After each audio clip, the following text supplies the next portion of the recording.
Welcome.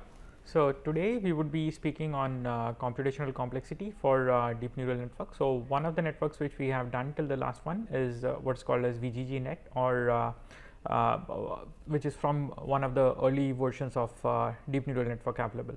Now, one of the parts which we had discussed till now, as with any of the networks, was to look into the feed forward behavior and then on the backpropagation behavior, and all of these behaviors were just trying to look down into the linear algebra perspective and whatever comes down subsequently over there.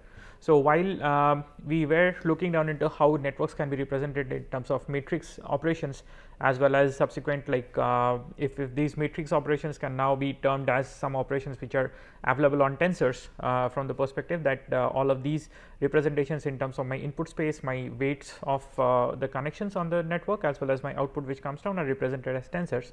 Then for backpropagation, on the other side, what I have is the derivative computed out over these responses as falling down my chain rule. Now, what interestingly comes out is that we throughout this whole process, we haven't yet analyzed out how much of space does it take to store all of these intermediate matrices and the inputs, outputs, and then all of these intermediate activations or calculations which happen down by a product on these matrices.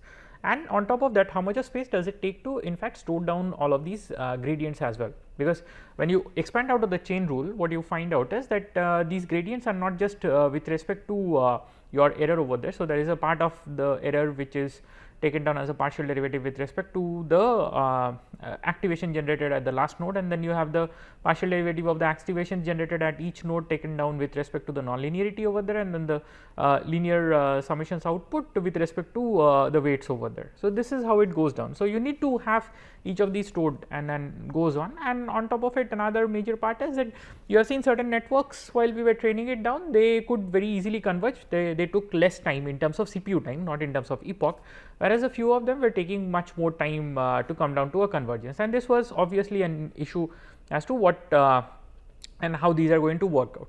Now, today what we are going to discuss is actually to look into how much of bytes or does it take to store all of these matrices, what will be the total memory which is being consumed over here, what will be the total number of elements as well present over there, and not just in terms of these weights over there, but throughout the whole process, as well as how many number of computes go down, and that has a very significant role to play as to what kind of a hardware you are using. So, without waiting for much, this is how the whole thing is organized down. So, first we are going to look into the space complexity of a model, then look down into space complexity during the operation or for that operator as it keeps on going on, and then the computational complexity as these operators are operating out on a given sort of an input. So, this is typically the three different aspects over which we divide, and to keep it simple, because VGGNet kind of a network is quite big. So, what I would be doing is I would give you explanations layer by layer. Intuitively, we will start down with the first and the easiest of the layers, which is a fully connected layer, and then we would enter into the convolutional layers, and then I would be giving you an example of how it keeps on going. So, this would then extend onto our VGG network, where you get to understand like if you are calculating it out per layer basis, then you sum it up and then you get down the results over there. So, some of these are in experiments which you have done. So, you have already finished up VGGNets, where we look down into the weights per layer, and then we also look down into what is the total number of parameters. Now, this is a detailed explanation of how you calculate out exactly the total number of parameters over there on a pen and paper method, even before you write down your code and try to get down your parameters directly from within your code form over there. And this is quite crucial, because you would be seeing down that we just make small tweaks around the network over there. We change the number of channels, change the, so I like one of the examples which I would be using is reducing the kernel sizes. So, instead of 5 cross 5 kernels, I would now be using 3 cross 3 kernels, but then I would increase the channel width over there. And the question is, like, if you are changing this one, then does it impact the overall space consumed over there? So, these are kind of examples which we will be looking through. Okay. So, let us look into the first one over here. So, this is about n number of neurons connected down to k number of neurons, and this is with a bias. So, this is not a zero bias network as such. So, there are biases, but then I choose not to represent any of these biases, because they are inherently taken down, that for each of these output neurons over here you will have one bias connected. So, now if you look into the weight matrix over here, what you would see is that each of these n neurons is connected to the k number of neurons over there, or on the other side of it if I look into one of these neurons.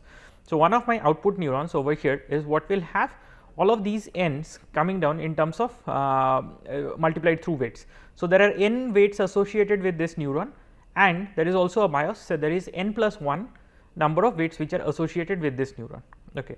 There are n plus 1 weights which are associated with this neuron, n plus 1 for this neuron, and so on and so forth. It goes on till here. So, in total you would see that there are n plus 1 number of weights associated with k number of neurons. So, this matrix over there is of the size of n plus 1 cross k. Okay. So, that is what I get down over here. So, you will have n number of neurons and k number of output neurons. This is n into k, which is the total number of connections over there, and you have k number of biases which come down over there. And this whole thing can now be represented in terms of n plus 1 into k, right. So, that is what we had done now. Now, this is for a fully connected layer. Now, this what it essentially gives is that what is the total number of elements which make up this weight matrix over there. Now, it does not give me exactly what is the size in terms of bytes. So, when you load a memory, load a model onto your memory. So, you have seen that from our torch vision, we could actually download models on PyTorch, and then some of these models would take lesser amount of time to download, some of the models take longer amount of time to download. So, if I was trying to download a VGGNet, it takes longer. If I am trying to download an AlexNet, though we did not actually download an AlexNet, and in the subsequent ones, when you will be going down into much deeper networks like GoogleNet, TenseNet and ResNet, you would see that we will be downloading all of these models. Now, for each model it shows you a size, and this is the calculation which we are going to do now in terms of finding out what will be the size calculated out. Okay. So, now say that you have p number of bytes per element represented over here. So, then this whole thing becomes down as n plus 1 times of k into p number of bytes. Okay. Now, the question is what will these bytes actually represent? Okay. Now, that is quite simple. So, most of our operations are what are carried down in double precision floating point numbers. Now, per definition, double precision floating point numbers are what are 4 bytes or 8 bytes or 64 bits in size. Now, the moment you have 64 bits or 8 bytes over there, so for representing one number you are going to consume 8 bytes. So, if there is one number, it is 8 byte long. Now, instead of that, if I try to represent it in terms of single precision floating point number system, which is 32 bits or 4 bytes, then the same value can now be represented in terms of half the number of bits. However, you need to remember one thing, that since these are represented in terms of your IEEE floating point number system, so there is a part of it which is a mantissa, and then is an exponent, and then you combine this together to come down. Now, the moment you reduce your byte size over there, the total number of the number of bits available in order to represent a number, you would see that there is a significant reduction in the precision of these numbers, or two subsequent numbers, what will be the difference between them. Now, if I go down and make it even further small, so I am just going to represent it in terms of an integer. Okay. Now, in terms of an integer, you have just 8 bits present down over there, and just a character type integer or 8 bit integer over here. Okay. So, now the difference between two numbers, so if my lowest number is 0 and my highest number is 1, so I can have 256 levels in which I can divide it out over here. So, that is 256 so 1 by 256 is basically the precision of this number which I can generate by using 8 bits. Okay. On the other side, if I reduce it even further, go down to just 4 bits or a nibble over there. So, this becomes 1 by 2 to the power of 4. So, that is 1 by 16. Now, that is even further less. So, this is where it plays down. The precision has its own significant impact as well into it, but nonetheless, for us as of today, it makes one of the major impacts in terms of how much space is it going to consume.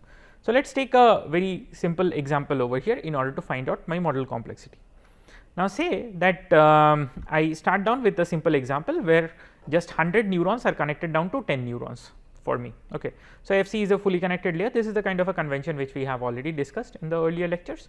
So, if I am connecting down 100 neurons to 10 neurons, and this is some intermediate layer over there, these 100 neurons might be directly coming from source, or they might be coming down from any of the previous layers over there. Okay. Now, per my definition, the total number of elements over there. So, this is cardinality of the weight matrix, that is why I just put down a mod symbol over here, that is equal to 100 plus 1, this side plus 1 into 10. So, that is 1010 number of elements present down in this matrix. Okay. Now, say for any of our networks like VGGNet, okay, if I am looking down at the final classification layer. So, the final classification layer is where 4096 neurons are connected down to 1000 neurons. Okay. Now, in that case, this whole thing becomes down something like 4,097,000 neurons over there. So, this is the total number of neurons present down in total number of elements which would be representing my weight matrix over there. That is plain and simple. Now comes the question that if I am choosing down my precision of the system. So, let us take only one of these examples where just 100 neurons are connected down to 10 neurons. It is a very straightforward example. Now, we will be looking down into, by changing precision, what will be the total size in bytes which this weight matrix is going to occupy. Okay. Now, if I do something like that, I have a double precision number system. So, when I was defining my net, I had defined everything in terms of double. So, now my weights in the network, my input to the network, my output from the network, everything is in a double precision number system. Now, over there what I have effectively is we had this P or the precision, which is 64 bits per number or 8 bytes per number, and then this model had 1010 or 1010 such numbers present there in order to represent my weight matrix over there. Now, it is 8 bytes per number over there. So, in total it comes down at 8080 bytes. Okay. So, this is what goes down with a double precision floating point number system. Now, say that I change it and come down to a single precision floating point number system which requires just 4 bytes per number. In that case, this comes down to 4040 bytes in total, which is the size of the weight matrix. Okay. Now, if I go even further down and come down to an integer fixed point number system. So, an integer number system is no more a floating point number system, it becomes fixed point number system, and typically we would just be going down as a non-fractional or just integer type numbers over there. Okay. Now, in that case, this whole thing becomes down comes down to just 1010 bytes. Now, if you look into it clearly, by changing from using an integer type system to a floating point number system, I am consuming 8 times more of memory over there. In fact, my model will also be bulkier, it will take more number of bytes. So, the number of bytes downloaded is also larger. So, here while this simple layer is going to take you 8 KB, in the earlier case with just an integer point number system, this is going to take you 1 KB. Now, you are going to take 8 times more download time in order to even download the model. In fact, when you are loading down something from your hard drive onto your RAM space from as a stored model being loaded down for further compute, you will be taking down 8 times more time over there as well. So, this is where the change comes in. Now comes the next part, which is called as the operational space complexity for this network. Now, we take the same example of a fully connected network, n number of neurons going down to k number of neurons, and this is network with bias itself. Now, what would come down is that while you are operating, you have another part of it which is called as nabla of W. So, nabla of W is basically the derivative of these weights present over there, or the derivative of the network itself. Now, the derivative of the network which you come down, that is the same size as that of the weight matrix of the network, because there is a derivative associated. So, it is basically del W of Y, this output over there. If this is this output over here is Y, and then after this you have your nonlinearity. So, you do not have the nonlinearity being seen over here. We are not taking down the nonlinearity into consideration, because that is not a learnable parameter as such. Yes, there is a derivative, but then that is not a learnable parameter, and when you are writing down your code till now, you have seen that first you just define your connections and then you have your nonlinearities within a forward pass being defined over there. So, we choose the same way for doing over here as well. So, now in the same logic, when you are coming down over here, so if what you get down is, if this output over here is some Y and this is an X, so here you are going to compute down for your back propagation del Y del W over there, and that is what is also represented as nabla W or nabla net. Now, that has the same size as that of the weight matrix over here, and then you just stick down to n plus 1 times k. Okay. Now, what that would essentially mean is, if I am going to store this network and operate on top of it. So, when I downloaded the network, I had just had to download these weights, but then when I want to operate, so I will push one input over here, get these intermediate calculations done and an output. So, it means that the memory space consumed by this input, the memory space consumed by this output, as well as these gradients which are getting calculated during backpropagation, is also something which I need to keep in mind, and that is where this whole thing comes to play. So, I have my weight space, the total space consumed by my weight, then the total space being consumed by my gradient as well over there. Okay. Now, what comes down interestingly is that all these outputs which I am producing over here. So, I need to store them, that is k, but then you might come down to an idea why is this 2 times number of k. Okay. Now, you need to keep one thing in mind that mapping down these outputs over there, you have also a nonlinearity coming down. So, there is obviously not just this, but the gradient of the nonlinearity which is also taken into consideration. So, for that I am just getting down 2 k. Now, n is which is corresponding to this input which comes down over here, but then I also write down 2 n. The reason for getting this 2 n over there is these are defined in terms of variables. Now, in your PyTorch program over there, you are using a package called as AutoGrad, and the whole purpose was to do gradient computation. And one of the ways it was doing is that it associates certain part of the variable for the actual value of the variable, and then certain part of it is what is called as the derivative or the backward of the variable. Now, for each of these variables, it is going to do these 2 parts assignment. So, if there is n number of bytes associated or n number of elements associated with the forward pass, it will also have n number of them associated with the reverse. Now, this is not exactly required in all places, but then since you are building it down modularly with a pointer referencing going down, so this is inherently an extra space which it would consume, and you need to keep in mind. So, in total this comes down to something like n plus 1 times k, which is the size of this weight matrix, plus n plus k, and just make twice of that. So, this is a simple cardinal rule which can give you a rough estimate of the space complexity as well. Nonetheless, a few of these models also employ compression of spaces over there, and because of this employment of a compression of space, so what helps it out is that you can actually store it down into much lesser amount of space and then keep on continuing. So, that is a good part which works out as well. Okay. So, now let us get down into a very simple calculation.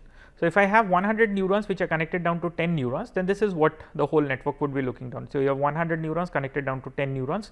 So, your W is something which is 1010, and then your nabla of W is also 1010. So, in total this comes down to a space of 2240 elements present over there. Now, let us change this one and come down to connect down 4096 neurons onto 10,000 neurons.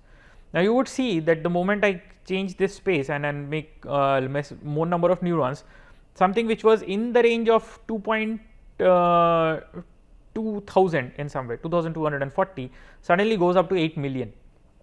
So, this is a big realization. So, if you are changing down the number of neurons, it does increase in a significant way, and this was a basic motivation which led to the development of convolutional connections as such, in order to reduce all of these problems. Now, on the other side of it, let us look into the operational compute complexity, which is to look into what is the total number of floating point operations, number of multiplications, number of additions which you would be doing down.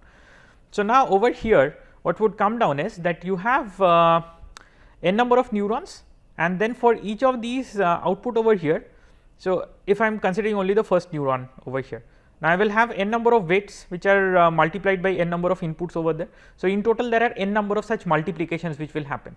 So, this is just weight associated for one of these output neurons which each of these input neurons. So, that is the total number of multiplications which will happen.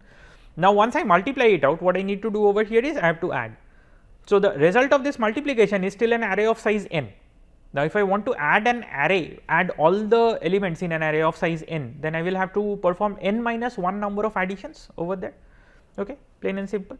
So, basically if I do this dot product over there, so there are n number of multiplies and n minus 1 number of additions which will take place. Now, you need to keep in mind that there is also a bias associated with each of them, and there is a plus 1 extra addition which comes down for that bias. So, in total n minus 1 number of additions for this dot product over there, and another addition for the extra bias which comes into it, and that makes it n number of additions as such. So, there are 2n number of operations which I am going to do over here per neuron. Okay. Now, I have k number of such neurons with which for each of them there is a 2n number of operations. So, in total the total number of operations over here goes down as 2nk.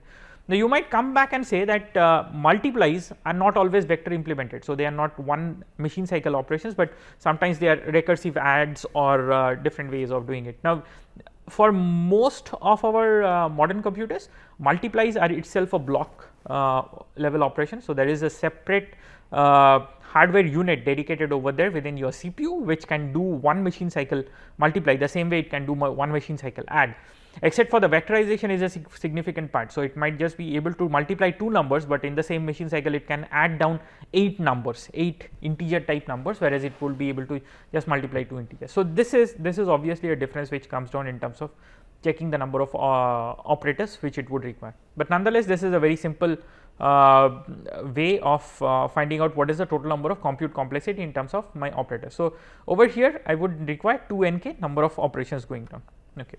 Now, let us take this example of connecting down 100 neurons to just 10 neurons. In that case, my total number of operations which comes down is just 2000. Okay. Now, say that I have a machine which is running down and it can do something like 200,000 operations per second. So, what that would mean is, if I have 2000 operations to take place over here for this kind of a neuron which connects 100 neurons to 10 neurons, and my machine can actually do 200,000 of operations over there. So, it technically means that I can operate on 100 samples per second.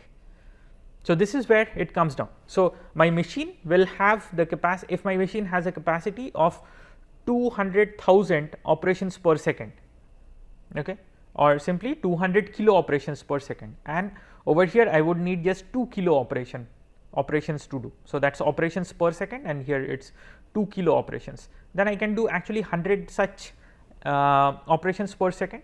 So, that is 100 such neural computes per second. So, that is where we come down to the fact of, if you know exactly what is the number of flops or floating point operations or number of ops, even that is also valid. We just compute in terms of floating point operations because certain machines have more time consumption for floating point as compared to just fixed point operations over there. So, if you know exactly how many floating point operations are there and how many floating point operations your machine can do, so you know per second how many such data points can be processed out easily. Okay. Now, if we have 1096 neurons connected down to 1000 neurons, then the total number of operations comes up to something like 8,192,000. Now, this is a significant number. So, if I still have my 2 kilo operations per second thing over there, and I want to process this one over there, so that would mean that sorry, if I have my system which has 200 kilo operations per second, but here I have almost 81 kilo operations to be taking place, 82 kilo operations, and my system is what has 200 kilo operations per second. So, that would mean that almost 40 times more. So, this itself would be taking down about 40 seconds in order to compute it out. So, this is where it changes. So, if you have a bulkier model, more number of neurons, yes, you are going down wider, deeper, everything is great, but then you are also going to take a lot of time. So, this is what you need to keep in mind based on what is your target. So, whether you are using a simple CPU or you are going on a GPU, and finally for your deployments, maybe like for training you have bigger resources available, but while you are inferencing or putting it down to an actual work, you will have to consider these significantly over there. Okay. So, this is what goes down with my fully connected neurons. The next which comes down is actually my convolutional neurons, and these are quite interesting. So, what typically happens, let's do a very brief revision on this convolution one. So, our idea was that if I have a color image over there which has 3 cross m cross n, and 3 is the number of channels. So, in the later on examples I would replace this 3 with c, so that you can take down the same kind of a logic for subsequently down the line for any kind of any depth of a CNN over there. And then my total number of channels in my convolutions will be equal to the total number of channels in my input over there, and then this becomes one of my kernels.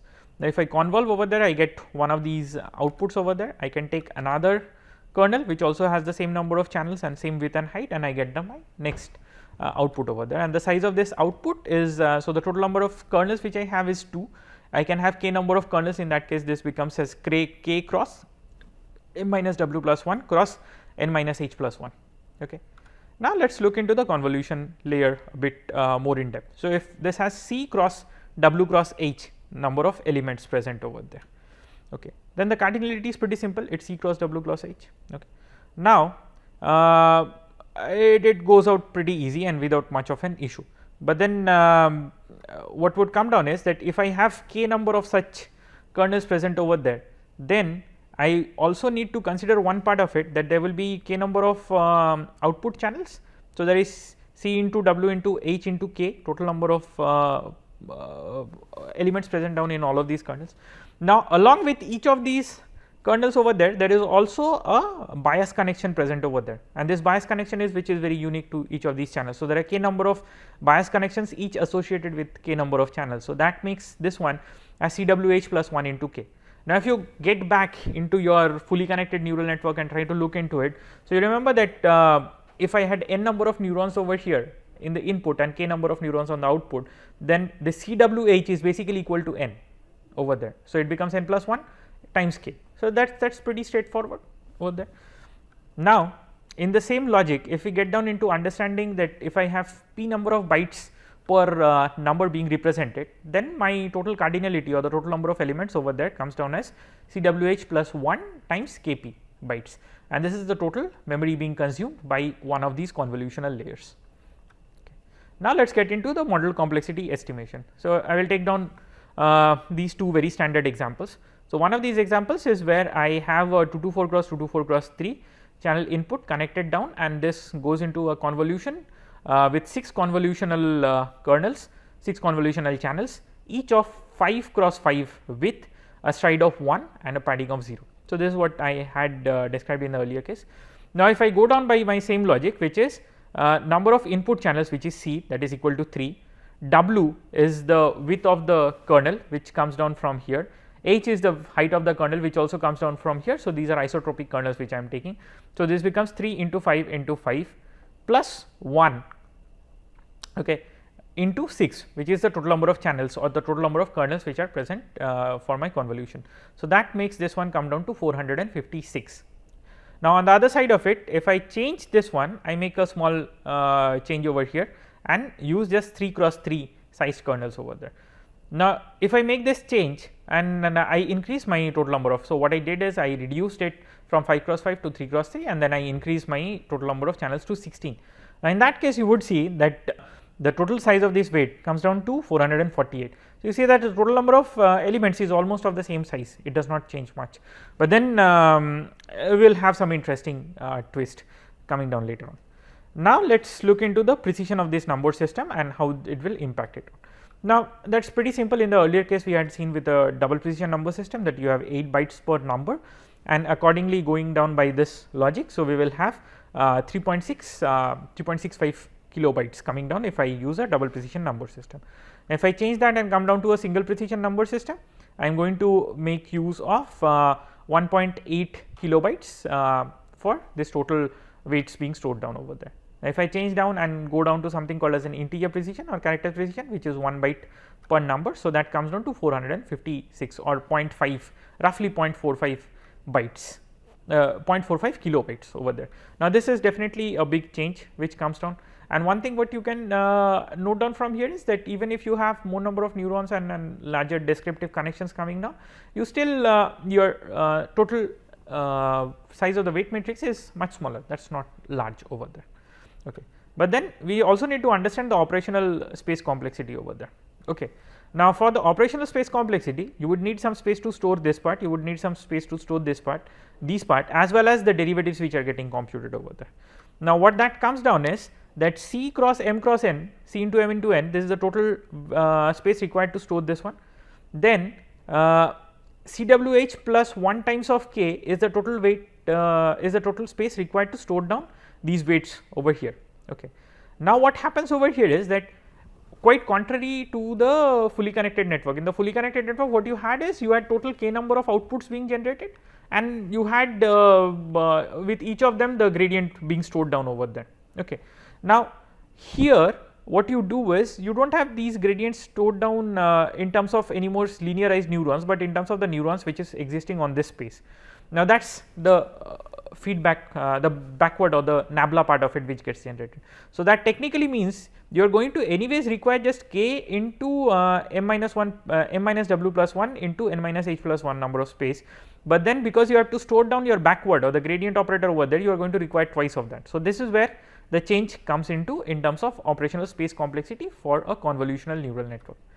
And that brings us to the point that if we look down with just one simple example, the first example which we had taken down, now your total space taken down to operate it out is significantly large. Now, while your total number of bytes in order to store the weight was less, but then this total space or the total number of elements you would be storing down while you are operating on this one both forward and backward is much larger, and that is almost like 732,000 approximately. Now, if we change it and go down to the other model, which is 16 channel and 3 was the 3 cross 3 was the size of these kernels. Now, you look down that typically between moving from this kernel onto this kernel, we technically did not change much of the weights. In fact, we reduced, but slightly, we had just slightly reduced the total number of elements. However, if you look into the total operational space, you see that this model consumes almost 1 million more parameters than this model over here. So, that is something significant change which you need to keep in mind. So, this is what would happen now. So, if you are just rampantly changing, I mean don't try to do that. Please keep in mind as to what is the space being taken down and whether it would be working or not. So, now you will get an understanding if as we go into deeper and deeper models as to where the change will happen. Okay. So, now comes down my VGGNet over there. Now, at this point I would leave down one part to all of you to ponder upon, which I will come down obviously at the later point of time.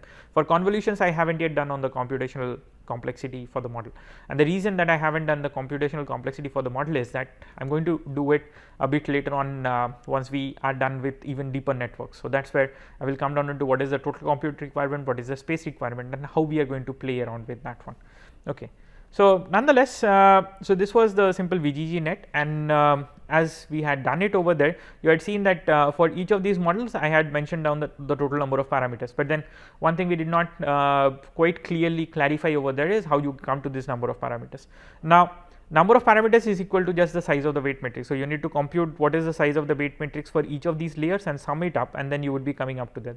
So, for this one I leave it up to you to do an exercise. In fact, we have some interesting problems in assignments and assessments as well. For each of these newer networks which we are going to come down on, we would be looking into parameter space detailed, completely unrolling out the model and then coming up with what is the total parameter requirement over there.